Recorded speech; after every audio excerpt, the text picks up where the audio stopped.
Good morning, friends. Nice to see you. Nice to sense just this great geographical spread of you turning up, signing in, saying good morning to one another. That sense of well-wishing community, of shared intention, aligned hearts. Nice. And some of you at home, some of you signing in from places that I know you don't live in, so you're on the road in some way. Yeah, Ali, so you're in Toulouse. I wonder if that's babysitting maybe for Joe. And Claire, I see were you in Marseille yesterday and in Aix today? So en vadrouille. Anyway, wherever you are and however you are this morning, welcome. Wherever you are, however you are. Ah, here we are. Here we are. It's amazing how almost constantly sometimes it can seem that we just forget that. We just forget that here we are. Momentum of doing, having, getting, becoming, or avoiding, managing, controlling, stressing, sends us off in these constant sort of directions, like energy threads. It's like spinning threads of energy that pull us into speculation, pull us into fear, like we've been exploring this week, pull us into drama, pull us into some kind of lostness, where we're lost to ourselves, or we're lost in thought, we're lost from the fact that we're here and the capacity to just sense our here-ness, soften into our here-ness, explore the infinite dimensionality of our here-ness. And so in some ways that's just like the very, very basic ground of meditation, right? Being here in the breath, here in awareness, here in the body, here in the moment, etc. Very basic. And yet on the other hand, it's way more than basic. Way more than basic. Like I say, there's infinite dimensionality to what it is to be here. Here contains worlds. Here is boundless, edgeless, endlessly revealing. Here is multidimensional. Here contains different realms of experience. We pass through worlds by being here. And here, being here, is an antidote to fear, right? To fit with the theme of the week. There's an expression in the Buddhist tradition, particularly in the Zen tradition, there's an image of what's called sitting like a mountain. Sitting like a mountain. Here. Right? The mountains are here. Here with a kind of unshakable steadiness. And actually the posture, the triangular posture of a classic meditation way of sitting, right? Posture of sitting, it's triangular, it's like a mountain, it's like a pyramid. Has built into it has a kind of stability. Legs and butt like planted on the ground.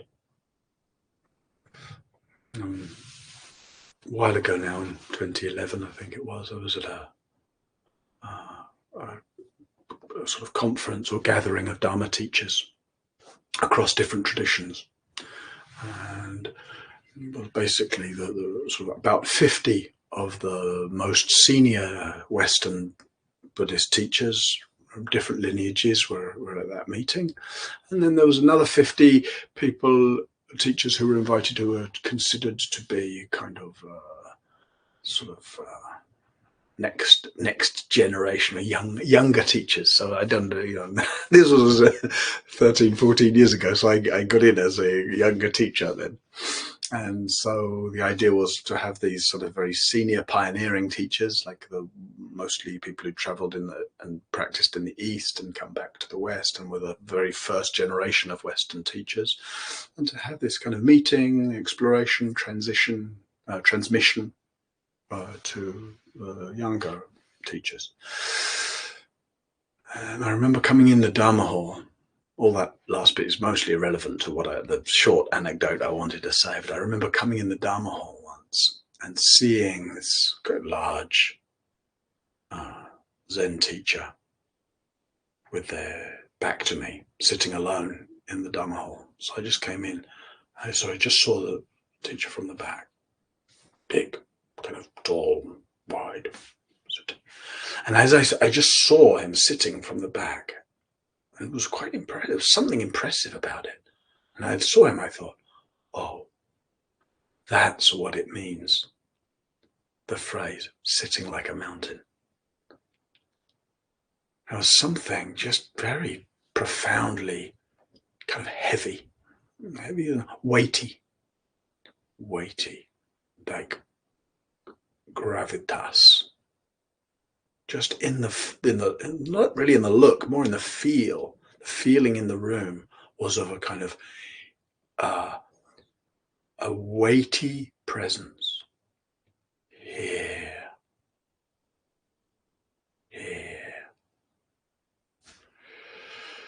Sometimes we think about qualities of presence, and we might emphasize spaciousness, kindness, openness. And we've been talking about those qualities this week. They're important.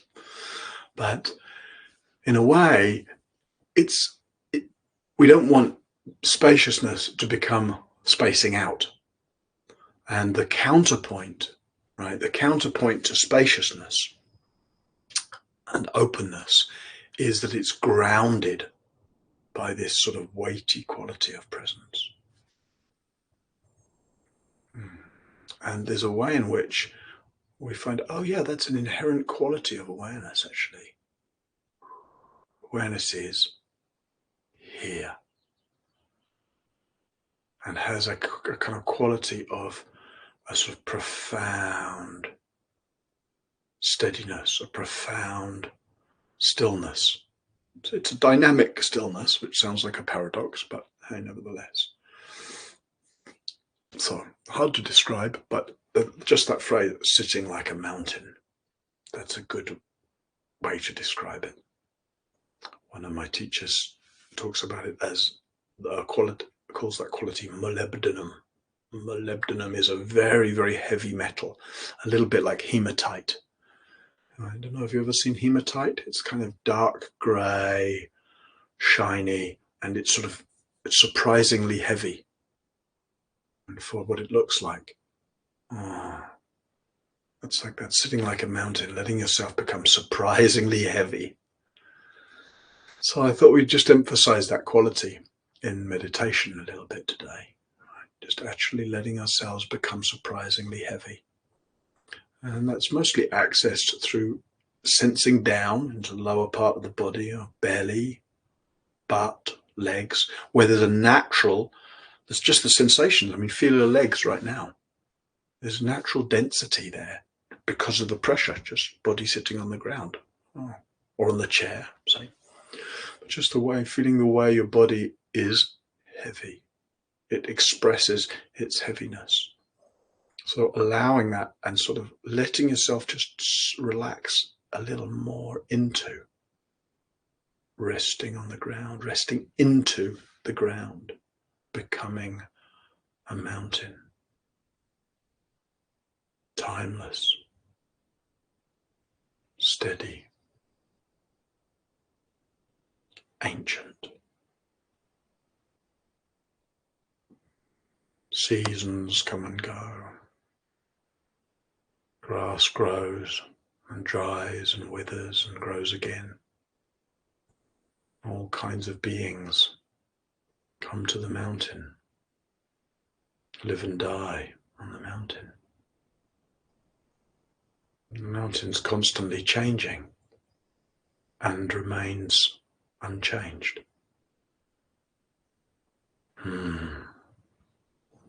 This is what it is to sit like a mountain.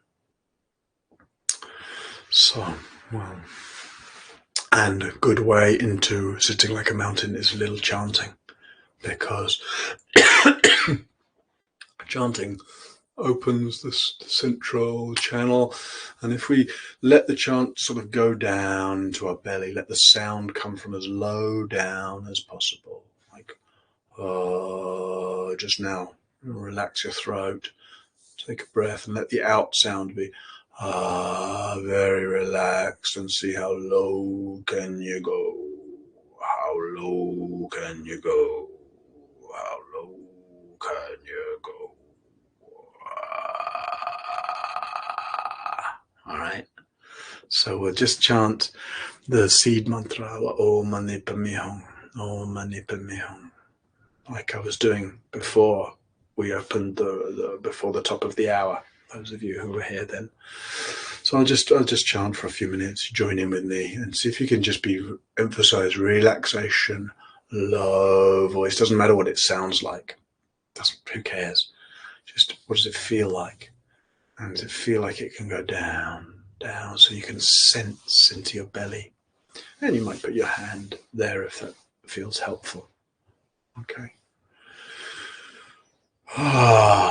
So please take your seat for meditation.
Let your attention stay low,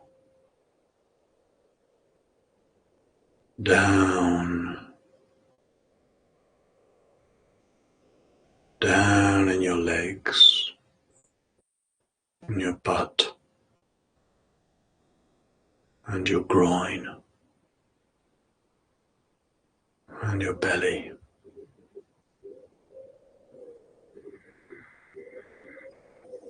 Down in the density of sensation where body and earth blend.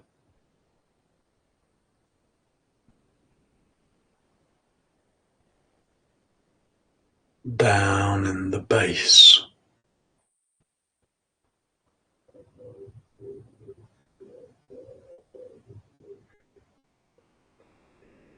down here.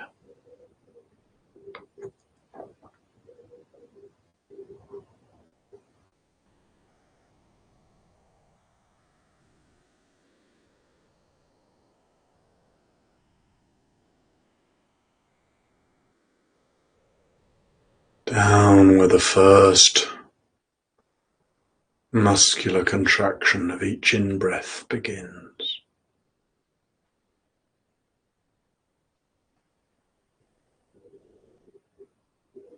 Down where the last whisper of each out-breath fades.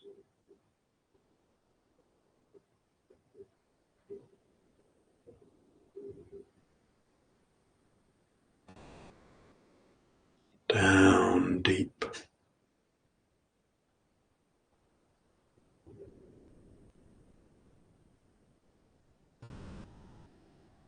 Deep inside the mountain of meditation.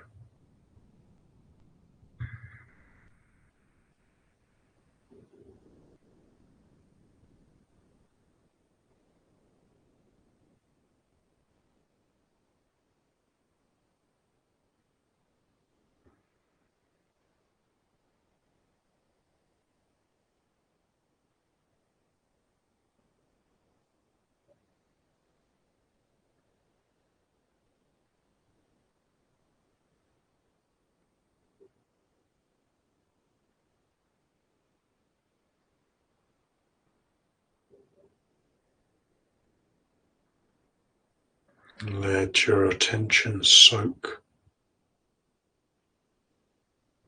into your belly.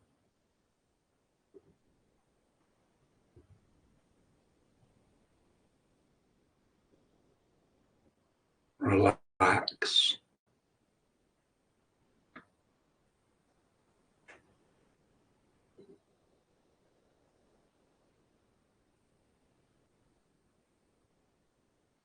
Arrive.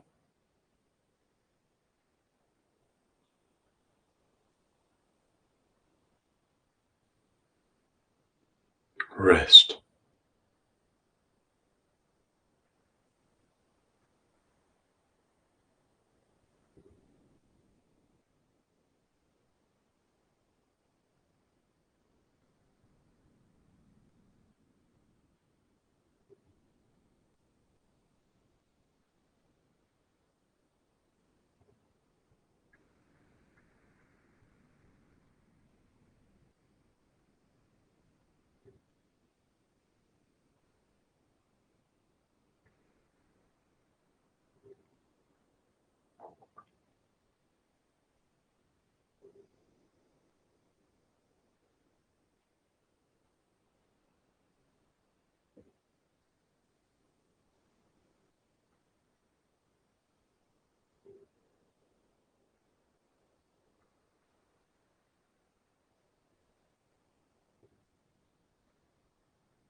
Let thoughts,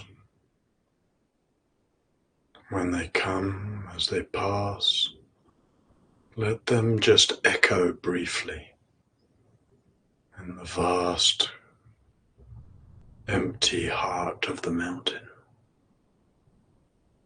the vast, dark cavern of your belly.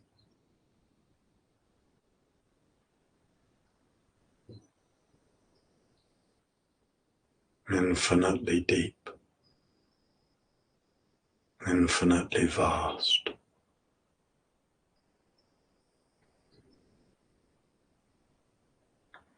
Totally here.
Whatever's happening,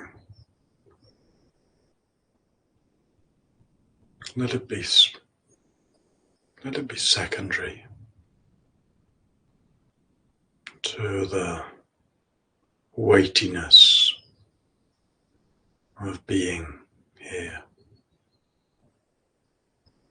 the depth of your belly,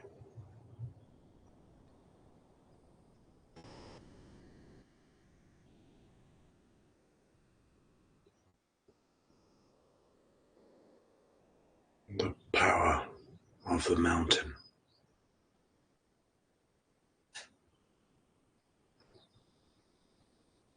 Thoughts and sounds and sensations like birds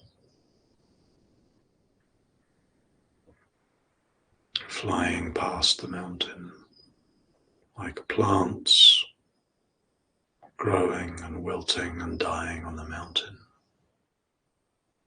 like animals grazing and playing and sleeping,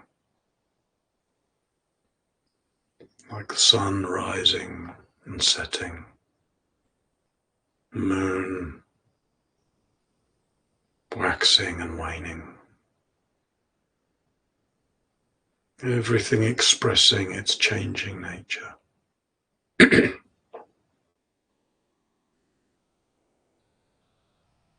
Dynamic stillness.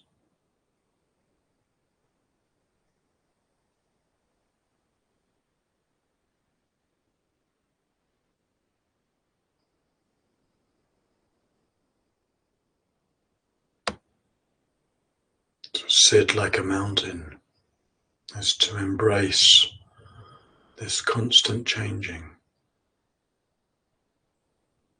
while sensing into the stillness of the changeless, the unchanging, the unborn, the undying, the unconditioned.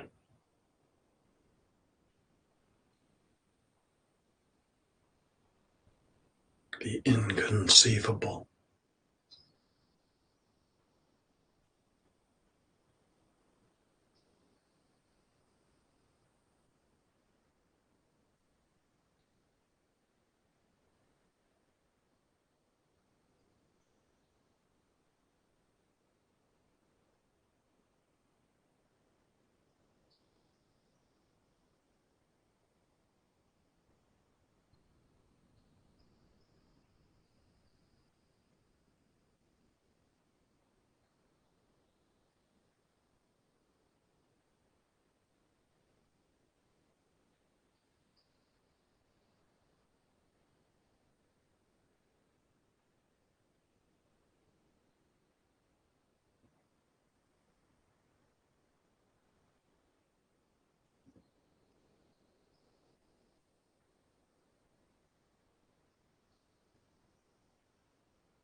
Find the beginning of the in-breath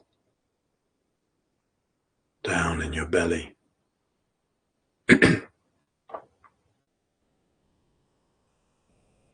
Feel the gentle expansion, the enlivening of the in-breath, and the swell that happens in your belly.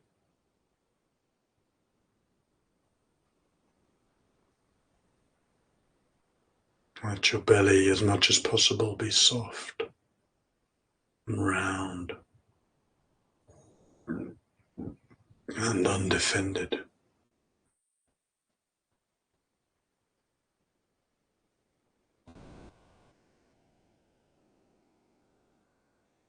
And feel the softening of the out-breath down in your belly.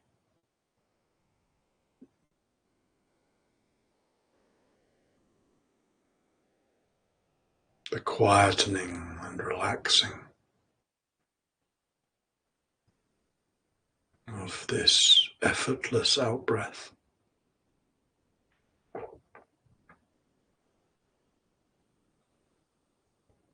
And feel the way the out-breath fades into stillness,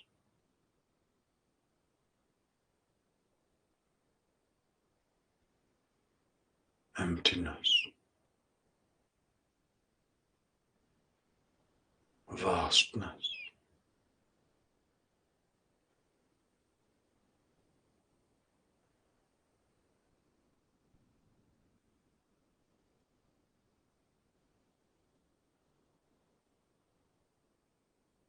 Inviting everything to melt down into the base of the mountain.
Sitting, sensing,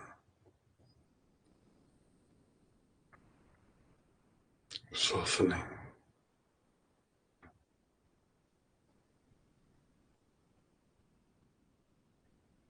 letting everything melt into the mountain.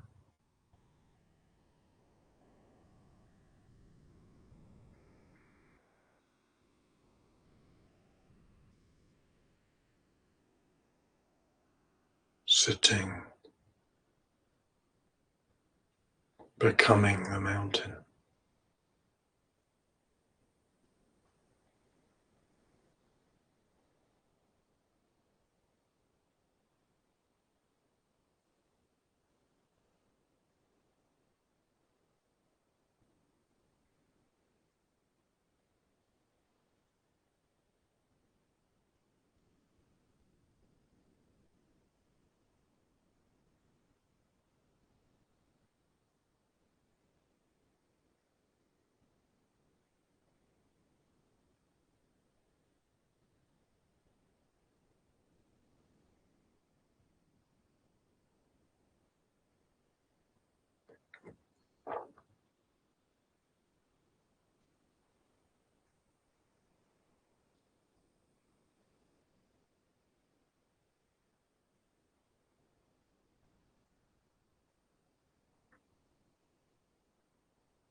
May we cultivate a presence that's steady, relaxed, deep,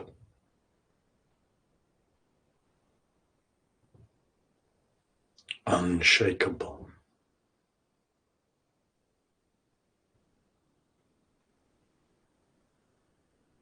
vast,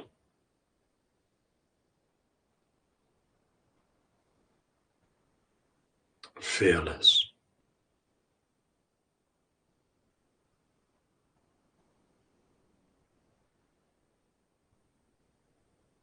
free.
All right.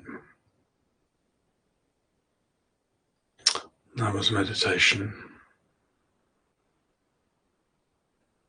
If you have questions or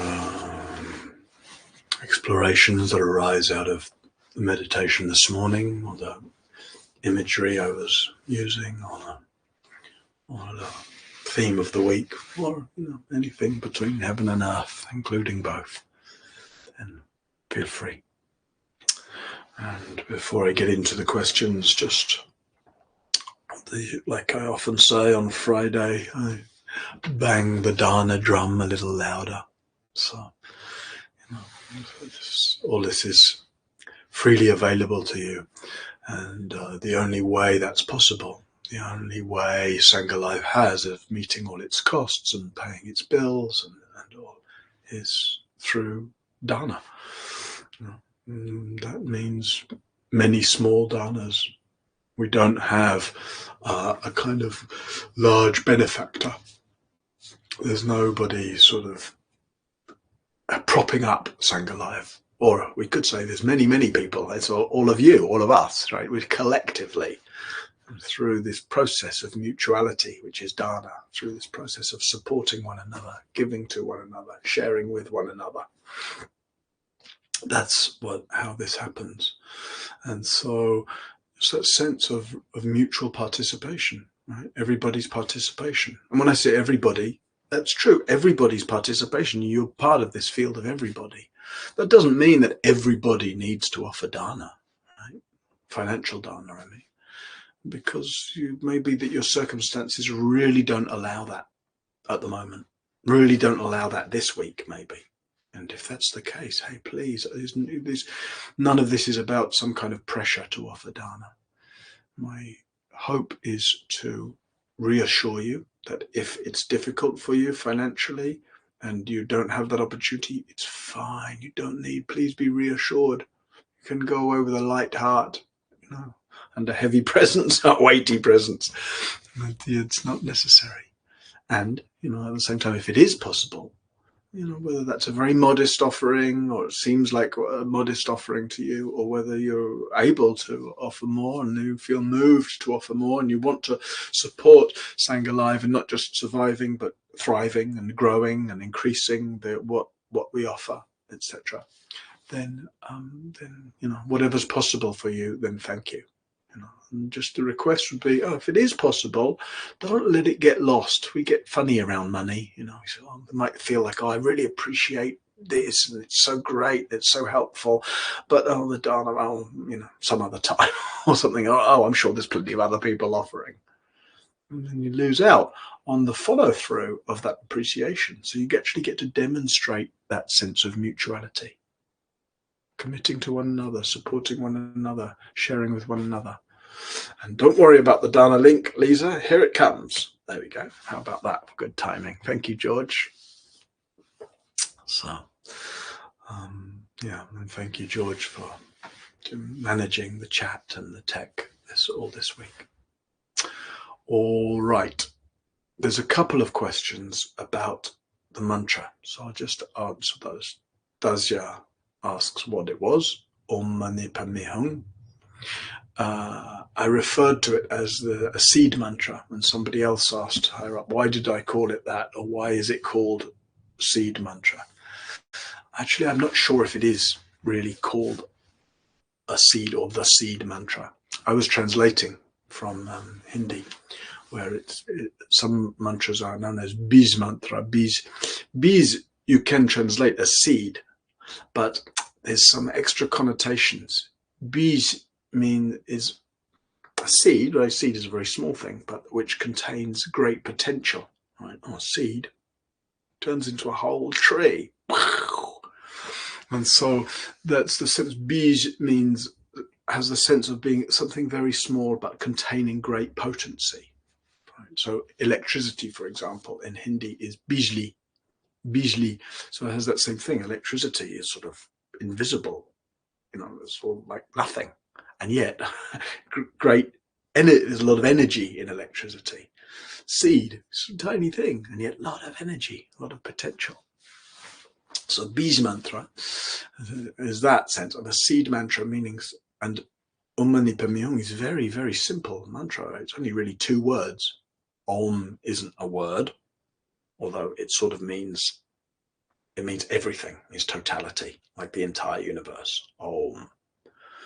Mani means jewel, But in this sense, it means the jewel-like nature of consciousness, the brilliant, adamantine, like the pristine, brilliant, multifaceted, reflective nature of consciousness. Money. So you see, even the word money is like a bees. It's like just a little word, money, jewel. But oh, what does it jewel mean? Oh, precious, reflective, multifaceted, brilliant, luminous. Oh, and then Padme means lotus. But in this sense, it means lotus as in the heart being like a lotus, kind of that which blooms and blossoms and opens and is delicate and precious. Lotus is that which grows out of mud. If you ever see a lotus, they grow in like stinky, dark, black mud. So there's that quality also, that out of the mucky stuff that we meet, my habits, my fears, my pettiness, my selfishness, you just meet and care for that, and it transforms right into a lotus of compassion and sensitivity and expansiveness. So that's the bees quality, is that these very simple, and then hung isn't a word, it just means whoa. It's kind of a symbol of emphasis, like yeah, man. So, or totality of the universe, right, is reflected, money, in the jewel-like pristine nature of mind. Padme, the totality can be embraced, met, transformed, open to by the lotus-like nature of the heart. Hung, oh yeah. And so Om Mani Padme Hung has that bees quality, right? That it's just very simple, and yet there's endless depth and dimensionality to that. And you don't need to think about the meaning really, but there's something about the chant, as in with a lot of Sanskrit chants, and who knows how this works, but partly they've been chanted for a long time by many people with a kind of potent sort of intentionality, right? And that's part of the bij as well, right? Kind of the potency or potential. And it seems to me somehow, and it's subtle, and it might sound just a bit weird, but I sometimes think of mantras as almost like keys to open worlds. Right? And so you enter into a mantra, you enter into a world, and that world sometimes has a texture, it has colors to it, it has a kind of feel, a dimensionality, heart quality, etc. So you don't need to reach for those things, but you may find, if you give yourself to a mantra, that it opens up in various ways, that has that bij quality, right? That you see the mantra seems to be so a simple thing. Om Mani Padme Hum, Om Mani Padme Hum. Like, just like a seed seems to be a simple thing. If you didn't know it, you'd have a hard time to be convinced that this little seed could grow into a whole big plant with flowers and fruits. Like, come on, that seems a bit far-fetched. But sure enough, right, with the right conditions, the seed does grow like that. Right? So maybe it sounds far-fetched that a mantra can turn into a whole realm of experience, but maybe it's not so far-fetched with the right conditions. Intentionality, sensitivity, focus, letting yourself enter into the vibration and the sound of the mantra. So that's why it's a bij. Yeah. All right. What else? There was another question. Was Adela asking something about daughter going to university? Yeah, my daughter applies for university after failing before. How can I help her with fear of not being accepted? Yeah. I think, not much you can do, not much you can say to assuage another's fear. If you could, we'd just say to each other, the right thing, and the fear would evaporate, but it doesn't really work like that. So you might ask her to explore a little bit. What are you really afraid of? I'm afraid of not getting in. So what would that mean? Oh, well, then it would ruin my life. Oh, for example. Oh, and just keep exploring, like, what are the associations? What are the associations? And you might also explore for yourself, what do you think your daughter really needs from you that you can give her? What does she really need from you that you can give her? And it may be that it's just a steady presence, right? Just reassuring presence, right? Because the fear, you tend to spin out in fear, right? And imagining all these disaster scenarios. Oh, I might fail, and then this might happen, and then that might mean that, and then, So it's like, what does she need from you? Maybe it's just reassurance. It can also help to normalize the fact, oh, yeah, it's a big deal. It's a big deal applying for university. And so the fact that some concern or about not getting in arises, normal, right? Especially because she's failed before to get in, it sounds like. Oh, yeah. So normalizing it, imagining that all these students across Spain, all applying for university and probably all feeling some degree of trepidation, or many of them feeling some degree of trepidation. And so just it's an opportunity to, it's not just your daughter, it's not just her experience, oh, my difficulty, my fear, my universe. It's like, oh yeah, this is an anxious moment, like, other anxious moments in making decisions or doing things that seem to have a big import to them. Yeah. Yeah. So I hope that's a little helpful. Camille says, I am giving very important presentation today. How can I welcome fear yet focus on the presentation? You might try just sensing your feet, Camille. Right? You've prepared, presumably, right? If you haven't, do some prep.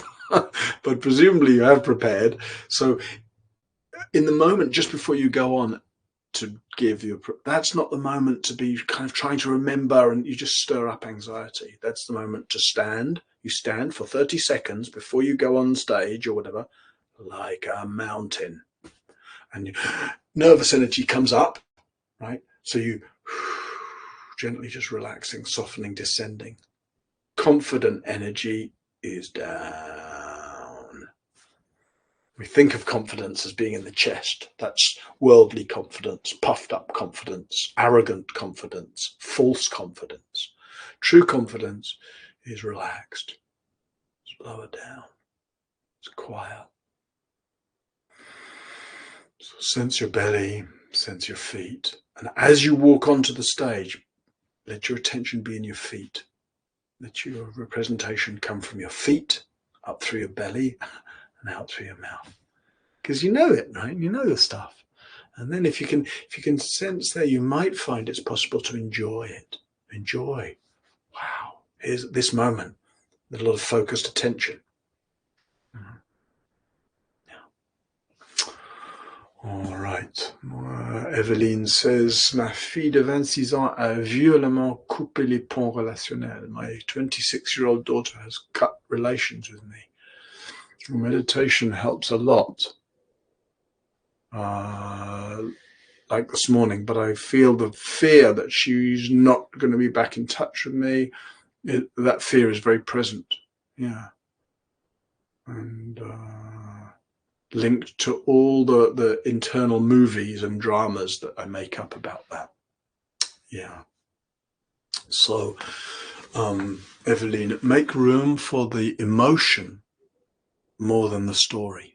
Right? The story, like you say, is just a cinema. You can spin out in the story, but the grief is real and important, right? It's painful. It's painful if your daughter's not speaking to you at the moment. It's painful. You just make room just to digest. Oh, this hurts. This hurts, and then maybe moments where you feel a sense of injustice. It's not fair that she's not speaking to me. Or you feel angry with her for not speaking, or you feel remorseful about something that you did or said. It's like, okay, you just make room for that, right? Because that's actually can be processed and digested by the heart. Whereas all the infinite stories about what happened and why it happened and how it could have happened differently and what might happen in the future, can't digest that shit. That's right. It's too much and it's unreal and it's just mind productions. It's just cinema, as you say. Yeah. All right. I think we're done. How are we doing for time? Yeah. Alex, last one. Alex says, I recently moved into a new house in the countryside, and there's lots of hunting going on close by, and it's traumatizing for us. We're not sure if running away from all of this, yeah, is leaving this place selfish. I don't know. I don't know. I wouldn't characterize it as selfish if it feels very difficult. Something that happens here as well, where I live, also live in a beautiful place in the countryside. And every year in September, we start to hear, and we're having retreats, right? So people are here, they come through the summer, it's very beautiful, and then we're chanting Om Mani Padme Hum, and we're lighting little candles in the shrine, and it's all peace and love and compassion and wisdom and openness. And then when we get into the retreats in September, you know, hunting, boar hunting, deer hunting, pigeon hunting, going on just around. And so it's, I personally, I wouldn't use the word traumatizing. It might be for you if you have a history of being exposed to gun violence, for example. Sometimes people come here who do have a history of being exposed to gun violence. It can be very painfully impactful. And so, and yet, you know, that's part of life. You know, people are exposed to gun violence in all kinds of ways, you know, whether it's hunting animals or whether it's war or, or gang activity or whatever, you know. no people, plenty of people who've grown up around gunshots, you know, in urban situations as well, grown up in areas where there's been gun violence.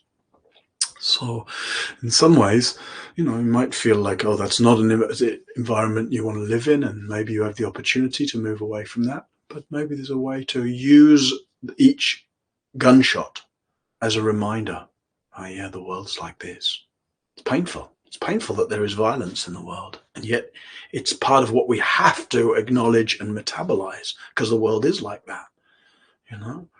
The world, you can't, you know, you can move away to some lovely place and they're all lovely, but you will be confronted by violence, and just the violence you see in the animals killing one another. We live in the countryside.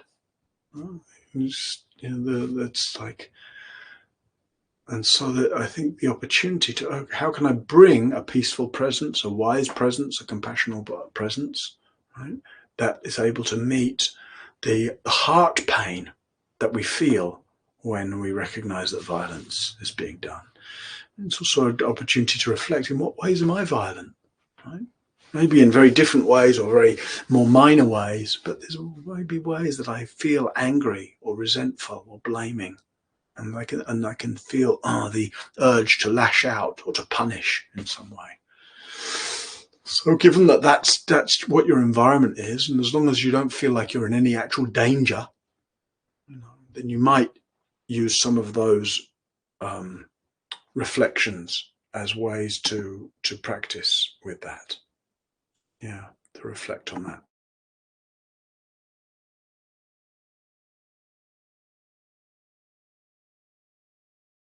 Whoops. Oh, sorry, I'm absent for a moment. Yes. All right, friends. Thank you for your practice and your presence all this week. Thank you for all the support that you offer, the beautiful support you offer to each other in the chat. It's amazing how just these words on screens can really be tangible expressions of kindness and care, wisdom, you know, sharing. Yeah.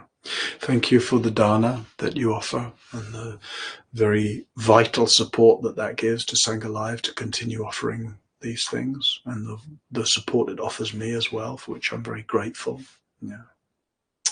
So go well, friends. Thank you. See you soon.